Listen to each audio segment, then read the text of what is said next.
Hello and welcome to the rest of history. I'm George, and today we'll be talking about Eridu, the ancient city that started the Mesopotamian civilization, at least according to their mythology. What is Mesopotamia? The civilization of Mesopotamia is one of the world's oldest, with archaeological evidence stretching back beyond 6,000 years BC into the Neolithic or the Young Stone Age. Their written language emerged very early, around 3,500 years BC, pressed into clay tablets in a style known as cuneiform. The word Mesopotamia highlights a central theme to life in the Fertile Crescent, coming from the ancient Greek for land between two rivers. These rivers are the Tigris and Euphrates, which both rise in the Taurus Mountains of what is now Turkey and flow through modern Syria and Iraq into the Persian Gulf, with the bulk of Mesopotamia being in what is now Iraq. In ancient times, this land was dominated by two broad groups, the Sumerians and the Acadians. The Sumerians lived in the south, speaking a mysterious language with no known relatives. However, this hasn't stopped various people from trying to claim their language is descended from Sumerian and trying to claim some of their glory. The Acadians of the north, by contrast, were Semites and speakers of a language whose modern relatives include Hebrew and Arabic. The Acadians rose to prominence over the course of the civilization, though they kept the Sumerian language alive in much the same way Latin persisted through medieval Europe. They also adopted their cuneiform writing system. The Acadians split into groups, including the Assyrians and Babylonians, who would go on to dominate the region in the centuries before the Persian Empire crashed down upon them in 539 BC, conquering Mesopotamia and ending self-rule for millennia to come. In myth and writing, going back to the earliest writing, there is a city named as the First City, the city where kingship and the notion of living in the city, everything tied up with what the Mesopotamians thought of as civilization, was given to humans by heaven. The Sumerian king list, an ancient list of rulers of Sumeria dating back originally to around 2000 BC, opens with the paragraph, "After kingship descended from heaven, the kingship was in Eridu. In Eridu, Alulium became king. He ruled for 28,800 years. Al-Aljar ruled for 36,000 years. Two kings, they ruled for 64,800 years. Then Eridu fell, and the kingship was taken to Bad Tibira. In Bad Tibira, Enmenluana ruled for 43,200 years. In 5 cities, 8 kings, they ruled for 241,200 years. Then the flood swept over." So we see that Eridu is the city to which the gods gave kingship. The list itself has several points of interest. The kings all have enormously inflated reigns, similar to that seen as the ages of the descendants of Adam in the Bible, or notions of the Greek mythological golden age of man. This is further displayed by the fact that after the flood, the next set of kings all have much reduced reigns, though still of an exaggerated age. There is also the idea that this first city, this Eridu, existed before the flood, before the current age of the mundane, when gods walked with men. In fact, the first person on the king list whom we know to have existed through archaeological evidence is Enmenbaragesi, who ruled Kish around 2600 BC, and is the 30th person on this list. So we see the list is more of an attempt to trace the contemporary civilization all the way back to heaven, giving heritage and weight to this people, much the same way as Julius Caesar tried to claim that he was descended from Venus all the way back in the mists of time. We also see the idea that kingship and civilization has to reside in one specific place, and that is passed down through cities, similar to the Chinese mandate of heaven, which passed from one dynasty to the next as each fell foul of heaven. However, some stories push Eridu's foundation back even beyond the quasi-history of the king list. A tablet found in the ruins of Sippar, dating to around the 6th century BC, reads, "All the lands were sea, the spring in the sea was a water pipe, then Eridu was made. Esagila was built, Esagila whose foundations Lugal du Kuga laid within the Absu. This makes Eridu the first piece of creation separated out from the sea of chaos that filled the universe. 2 places are named, Esagila, the temple to Marduk in Babylon, and Eridu, the first city. A settlement built upon a reed mat floating on the primeval waters, much as the Marsh Arabs still construct dwellings in southern Iraq today. The first island to form out of the chaos, the place where the gods came down to live on earth, Eridu." So we see that the city itself was a sacred concept, a gift from the gods, a place of stability amongst the chaos of nature, and humans were created to serve the gods and work in the temples. It is notable that the first building is a temple, and it reinforces that the primary function of the city is a sacred place, a place to gather the people in the service of the divine. In fact, the quarter of Babylon containing Esagila of the Sippar story, the temple of its home god Marduk, was also named Eridu, calling back to this sacred place where the gift of civilization was first passed from god to man. Enki. Eridu is associated with a god called Enki, who is called E in Acadian, of whom there are many myths. One of these is called Adapa and the Food of Life. It concerns Adapa, the son of Enki, who is priest at Eridu. Whilst out fishing, a wind overturns his boat, and in revenge he breaks the wings of the south wind.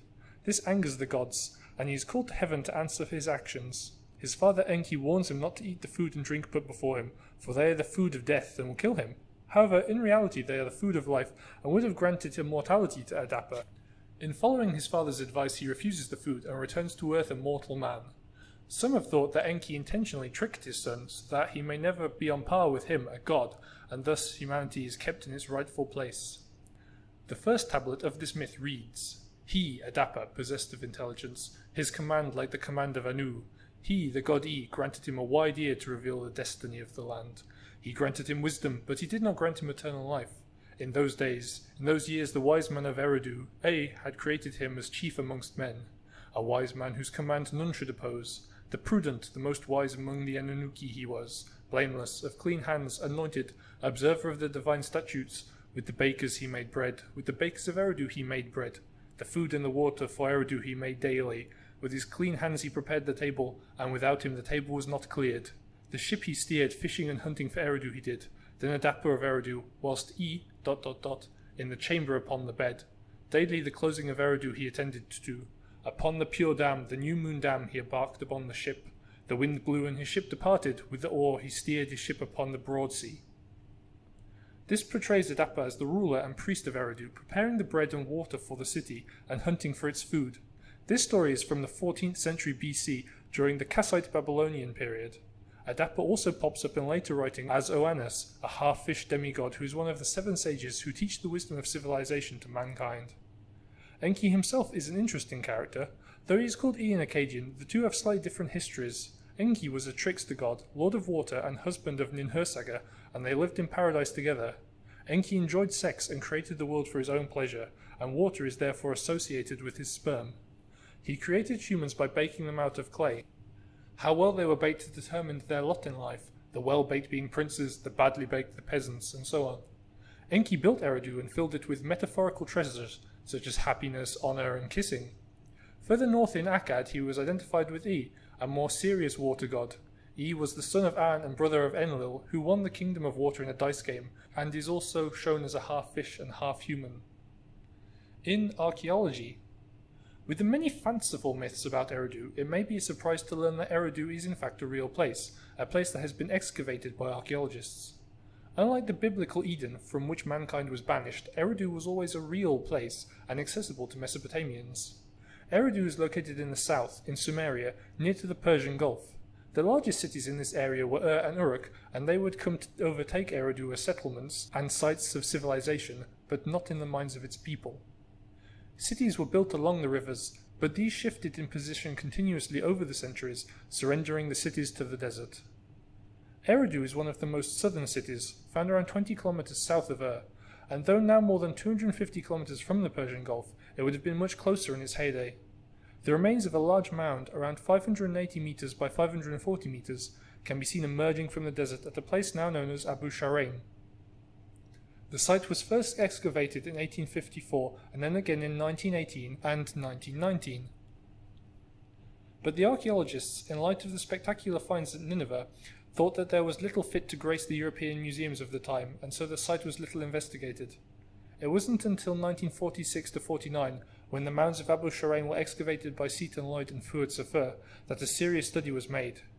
They were working on behalf of the newly independent state of Iraq, the first independent Mesopotamian state in centuries. The symbolism of this is clear, with the new secular state affirming its historical and pre-Islamic foundations and laying claim to its rich heritage, the heritage of Eridu and Mesopotamia. Our motives today are therefore quite similar to those of the King List compilers, tracing our origins back into prehistory. Lloyd and Safar found a mound dominated by the remains of a great stepped ziggurat, whose inscribed bricks name Amar Sin of the 3rd dynasty of Ur, 2046 to 2038 BC, as its builder. Digging beneath a corner of the Great Ziggurat, they found the remains of earlier temples, making as many as 18 occupation levels. These were divided into 4 periods based on the pottery found within. The first levels explored show Ubaid and late Ubaid pottery, dated to around 3800 BC. This is then followed by Haji Muhammad ware, named after a small town near Uruk. The Haji Muhammad ware is thought to be a bridging link between the earlier styles and the widespread Ubaid cultural ware. At the bottom, upon fresh dunes, the earliest pottery is of a type dubbed Eridu ware, or Ubaid I, thought to date to around 4900 BC. The Eridu ware is largely fine-quality monochrome painted pottery, with decoration more intricate than the bold and free Ubaid style of later times. The temples were built directly on top of each other over hundreds of years and always growing and becoming grander, with the site occasionally levelled off and filled in with sand to provide firm foundations for the next stage of building. This amount of brick architecture at the southern Ubaid site was unusual, marking Eridu out as something special. An abundance of fish bones have been found within the temple, showing signs of having been eaten and burnt, along with strange buried snake coil-like objects which hint at ritual meals and underworld cults. Beyond the ziggurat, Eridu itself is an Ubaid town and is, along with the site of Ubaid, one of the key sources of our knowledge of Ubaid culture. Pottery kilns are found at the site too, situated to carry the smoke away from the town. The produce of these kilns, pot shards, are found in abundance throughout the site. A moderate cemetery was located nearby too, yielding 800 to 1,000 bodies, and then there are the homes, houses of the inhabitants of Eridu. The world of Eridu. Because of their abundance and evolution, early Mesopotamian history is split into time and cultural periods based primarily on pottery fragments. The Ubaid period and culture, the setting for Eridu as a living settlement, emerges from the mists of prehistory around 6000 BC in the south and ends around 4000 BC with the onset of the Uruk period, having peacefully overtook the Halaf culture in the north during this time. It is during this period that the first true villages of mud brick began to appear in Sumeria, their inhabitants fishing in the Persian Gulf and cultivating crops on the alluvium spread by the flooding rivers. It is from these villages that the city of Eridu emerges. So whilst Eridu is acclaimed as the first city, in truth Eridu grew from what came before. The site of Tel el Ueli, excavated in the 1970s, whilst possessing Ubaid ware, also shows at deeper levels a previously unknown pottery of a pre-Ubaid type, which pushes this shared Ubaid culture, of which Eridu was an important part, even further back into prehistory. The mixing of deep tradition with innovation is therefore a key part of Mesopotamian culture. Many developments of civilization occurred during the Ubaid, including the coming together of larger groups of people and the building of more permanent structures. Spouts and loop handles make their first appearance in pottery. Stone was rare in the south, and whilst houses of reed were the norm, it was the fired clay brick that dominated buildings at Eridu that came to dominate. The temples of Eridu were built using these mud bricks with a clay mortar, and whilst the ziggurats that were to become so iconic of Mesopotamia were not yet in evidence, the increasingly large platforms upon which the temples were constructed foreshadowed this later development. Lizard-headed women and some male statues were being produced too, again of a fired clay, as were sling pellets, net weights, and much else, including even clay sickles. The pottery of the Ubaid is thought especially beautiful, of thin delicate walls and decorated with dots, dashes, geometric patterns, and even animal and human figures. These items were no rough-hewn all-purpose storage items suitable for a trip across the desert. Rather, they were items of beauty and for the elite. They required specialist manufacturers, with the manufacture and storage of the parts in fact potentially contributing to the rise of sedentarism. The pottery was not purely aesthetic, however, being used in large communal meals. These meals must have helped foster a sense of unity amongst those who shared in them, and perhaps to lend prestige to those who were capable of throwing them. The presence of pottery at Eridu's earliest levels show that its founders were already familiar with the techniques of manufacture. The locals continued to make their own pottery long into the Ubaid, before apparently stopping and instead importing their wares. The people of Eridu grew barley and date palms for food, and farmed zebus, also called humped cattle, and pigs. They stored their grain in granaries. The abrasive grit-rich bread that they ate meant that few would have entered old age with their teeth intact. Relatively few of the people who made use of Eridu would have lived in the direct vicinity, with most continuing the old ways of living, making passing visits to the site. Eridu's inhabitants were not isolated, however, but communicated with other Ubaid settlements along the waterways of the Euphrates, with clay models of boats having been found at the site. And whilst many of their neighbours would have only been small villages, there were other larger centres that were one day going to outgrow the small Eridu and become important cities of Mesopotamian civilization. Those that lived in these proto-cities lived in mud brick houses separated out from each other, and they buried their dead in cemeteries. A large grave has been found just outside Eridu, with children and adults lying on a bed of potsherds in clay brick-lined graves. A jar, a dish, and a cup, along with jewellery, was often left in these graves, which never contained more than 2 adults. Perhaps these were couples. Some dogs too were buried, perhaps important and favoured pets. The burial of couples indicates that the people of Eridu practiced some form of monogamy, and the grave goods suggest that personal items were owned too. Figurines of lizard-headed people and boats, along with special pottery, including miniature sets for children, and food offerings found only in the cemetery, tell us that they must have observed funerary rites and likely held some belief about the afterlife. Those buried at Eridu may have been special, with the bulk of those using Eridu living outside of it and being buried in earlier fashions. Perhaps these people buried in Eridu had a special role in the city, such as laying on the meals or performing rituals. At the heart of all this was the temple. Eridu was not unique in having its temple as its focal point. In fact, nearly all Sumerian cities appear to have grown up not around palaces or fortresses, but in fact the temple. The myths of Mesopotamia place the beginnings of the city as a place where men could serve the gods, and it seems that this was indeed the case. The city was a sacred object, and the people were drawn by the temple. Whilst mud brick structures were in a sense permanent, they also required constant maintenance, so each person may in turn have added a brick here and there as they came to visit, fostering a connection with Eridu as a shared centre for ritual and social occasions. The people clearly valued their temple. Special attention seems to have been given to sealing off and preserving the plan of the central temple before a new structure was built, suggesting that the people felt a sense of sacredness about the site and its relics. But the amount of common debris and food scraps that are present in the temple also make it clear that in the minds of its citizens this site was not something separate from their lives, to be kept cold and immaculate, like the Egyptian temples, which were the realm only of the priests. In the north things were different, and whilst the people certainly shared much culture with their southern neighbours, the difference in local resources provided for a distinctive style. Stones are much easier to come by, whilst reeds are not much in abundance, leading to differences in architecture. The northerners produced a great many stone stamp seals, for example, many with animal and human figures engraved. They buried their dead differently too, the bodies being on their sides in large pits grouped around the houses, with children being buried in urns. Much of this difference that goes beyond mere geography may be attributed to the fact that the north had a distinctive Halaf culture prior to its adoption of the Ubaid way. Whether this points to immigration of Ubadians to the north, or merely the spread of culture by way of proximity, cannot be said. Eridu was built at the conjunction of the western desert, the alluvial plain, and the marshes, the 3 domains of man at that time: nomadic pastoralism, fishing, and farming. It was built on a hill within a 20-metre depression. This allowed water to collect in the lagoon, which it can still do to this day. This was called the Absu, and the city was associated with deities of sweet water. Drinkable water would be scarce in the region, so it's easy to see how the temple and the body of water became joined together as a holy site. Because of its sturdy build as a brick structure in a world of reed huts and shifting waterways, the site of Eridu would also symbolize permanence, a site elevated beyond the chaos of nature. In Sumerian cosmology, the world is a floating structure upon a body of water, so the sacred lagoon of the first city became enmeshed in its symbolism as a holy site. Eridu was in fact a map of the cosmos and the structure of reality in miniature. Sites such as Göbekli Tepe, found in modern Turkey, near the Syrian border, show that the building of sacred sites may well in fact predate agriculture. This site, dated to the 10th century BC, would have been almost as old to the inhabitants of Eridu as they themselves are to us, and it may indicate that it was the lure of the temple and of coming together for sacred purposes and ritual meals that in fact fostered agriculture and not the other way around. The pottery of the late Ubaid period is found at sites south along the Persian Gulf and at sites on the Syrian coast too. Eridu was part of a culture that traded and extended itself well beyond the confines of the southern Tigris and Euphrates valleys. Eridu was not isolated at all, but rather part of a culture linked by the rivers and the sea, a culture that developed from what was before. At several Ubaid sites, obsidian and bitumen have been found, whilst gold and the Indian stone amazonite have been found at Ur. These things cannot be found in Mesopotamia, and that these precious objects could find their way there again suggests that the people were connected to the wider world.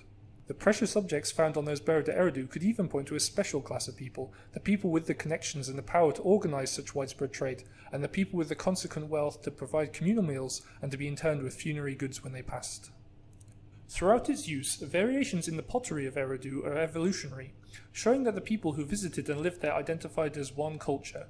The ziggurats built during the Ur-3 period at Eridu, as well as all of the myths and legends featuring it, testify too that Eridu remained a site of cultural and religious significance millennia after it was first settled, millennia even after it ceased to be a living city, pointing to the continuity of the culture within which Eridu existed, at least in the minds of its people. For whilst Eridu ceased to be a functioning settlement at the beginning of the Uruk period, for centuries it remained a sanctuary, with the temple still in use. And even after it ceased to be even that, in the minds of the people and their rulers it was still important. Members of the Ur I, III and Isin dynasties, and even much later, in the reign of Nebuchadnezzar in the 6th century BC, aspects of the original temple were restored. Beyond even its covering by the dunes, in fact, the numinous aspect of Eridu were replicated elsewhere, with shrines to Enki appearing in other cities and miniature Apsus built, and even its priesthood was exported under Hammurabi. And through their records and stories, even today does the myth of Eridu survive, as a place where form was built out of the chaos, civilization was handed from God to man. Because of its place in the religion and culture of Mesopotamia, Eridu was much more than an early settlement. It became part of their national myth. All nations have their myths and heroes, with great variety in how many grains of truth are present. We have King Arthur, Alfred the Great, Charlemagne, Thomas Jefferson, and much more. Here in Britain we have the monarchy and celebrate royal jubilees. There is Independence Day in America, Bastille Day in France, and so on. And there is a reason people in the UK and USA still talk about their country's actions in World War II, where they feel that they did some good. National myths are important to making people feel a sense of pride in their country and camaraderie with their fellow countrymen. If we return to the land of two rivers, the latter-day tyrant Saddam Hussein liked to cast himself in the role of the ancient kings of Mesopotamia and was particularly unsubtle in his attempts to foster his own mythology and link his reign to that of his supposed forebears. He named army units after Hammurabi and Nebuchadnezzar, aped their monumental building style, made war on the Persians, and even rebuilt Babylon using bricks inscribed with his own name, which is so reminiscent of the rebuilding of Eridu by the kings of Ur. Yet Iraq is a young country, emerging in the mid-20th century from vassalage to Britain, and before that centuries of Ottoman rule. It has a mixed population, Shias and Sunnis, Assyrians, Marsh Arabs, etc. It's easy to imagine the difficulty of a people to feel loyalty and pride in a nation and support a government that in many cases is younger than themselves, or perhaps their parents at least. We see that with the Kurds, the Ossetians, the Basques, the Sri Lankan Tamils, etc., that countries can be torn apart when its citizens have no faith in it as an entity and feel no connection with it as a place. We see how important national myths are, and in Eridu we have one of the first, a place where Babylonians, Assyrians, Sumerians, Ammonites, and more besides could all look to as their origin and feel pride that the gods gave them such a gift as the city. Thank you for listening. Goodbye.